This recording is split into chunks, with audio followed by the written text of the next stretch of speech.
మరాఠా గడ్డపై తీన్మార్ మోగించారు ఆ ముగ్గురు. 6 నెలలు కూడా తిరక్కముందే మహాయుతి కూటమికి ఘన విజయాన్ని అందించారు. ఫడ్నవీస్, షిండే, అజిత్ పవార్ టీం వర్క్ మహారాష్ట్రలో బీజేపీ కూటమికి గ్రాండ్ విక్టరీని అందించింది. లోక్సభ ఎన్నికల్లో ఇబ్బంది పడ్డ ఈ కూటమి అసెంబ్లీ ఎన్నికల్లో మాత్రం అనూహ్య ఫలితాలను సాధించింది.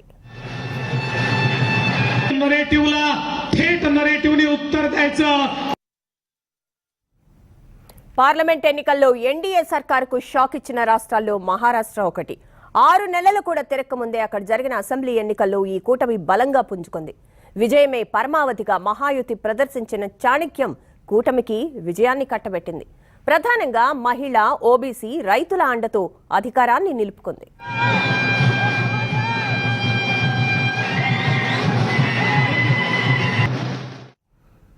2019 నుంచి 3 ముఖ్యమంత్రులు, 4 డిప్యూటీ సీఎంలను చూసిన మహారాష్ట్రలో అసెంబ్లీ ఎన్నికలు హోరాహోరీగా జరిగాయి. ఓబీసీ ఓట్ల సమీకరణ, ఆకర్షణీయమైన పథకాలు, మహిళల ఓట్లు విజయంలో కీలక భూమిక పోషించాయి. బీజేపీ, షిండే శివసేన, అజిత్ పవార్ నేతృత్వంలోని ఎన్సీపీ ఇలా 3 పార్టీలు మెరుగైన ప్రదర్శన చేయడం కూటమి విజయానికి దోహదం చేశాయి. ఫడ్నవీస్, షిండే, అజిత్ పవార్ టీం వర్క్ బాగా కలిసొచ్చింది.